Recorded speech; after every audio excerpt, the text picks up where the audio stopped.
ამერიკის შეერთებულ შტატებში ყინული დაფარული მისისიპისა და ტენესის შტატებში ეროვნული გვარდიის ასობით ჯარისკაცი იყო ჩართული გაწმენდით სამუშაოებსა და მანქანებში ჩარჩენილი ან ელექტროენერგიის გარეშე მყოფი ადამიანების დასახმარებლად. ეროვნული მეტეოროლოგიური სამსახურის ცნობით სამხრეთ აღმოსავლეთისკენ მიმავალი არქტიკული ჰაერის ნაკადის გამო 30 იანვარს ღამით ნეშვილსა და მიმდებარე ქალაქებში ტემპერატურა -10 გრადუსამდე დაეცემა. Ამ ქალაქებში 80,000-ზე მეტ სახლსა და ბიზნესს ჯერ კიდევ არ მიეწოდება ელექტროენერგია.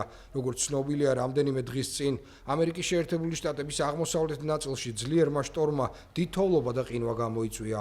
ბოლო მონაცემებით ტეხასიდან ნიუ-ჯერსიმდე მდებარე რაიონებში ძლიერი ყინვის შედეგად 85 ადამიანი დაიღუპა.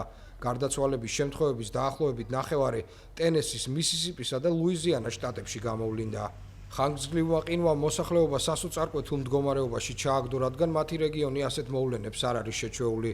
მისისიპის სასწრაფო დახმარების სამსახურში გამუდმებით რეკავდნენ ის ადამიანები, რომლებიც სახლიდან ვერ გამოდიოდნენ და საკვებისა და მედიკამენტების მარაგი ეწურებოდათ.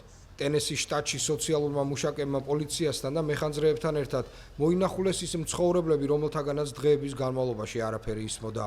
ბოლო მონაცემებით 28 იანვრის საღამოს ზამთრის ქარიშხლით დაზარალებულ შტატებში 260,000-ზე მეტ სახლსა და ბიზნესს არ მიეწოდებოდა ელექტროენერგია. 55 და 22 მაგისტრალებს შორის გამავალი გზები ჩრდილოეთ მისისიპის შტატში კვლავ დაკეტილია. ადგილზე მობილიზებული არიან შესაბამისი სამსახურები, რომლებიც გზების გაწმენდას ცდილობენ. მისისიპის გუბერნატორმა ტეიტ რივზმა განაცხადა, რომ ეროვნული გვარდიის 650 ჯარისკაცი გზებს წაქცეული ხეებისგან წმენს.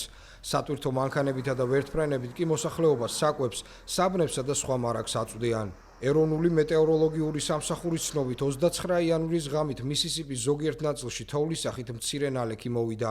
30 იანვარს ღამით ნეშვილში მცირე რაოდენობით თოვლია მოსალოდნელი.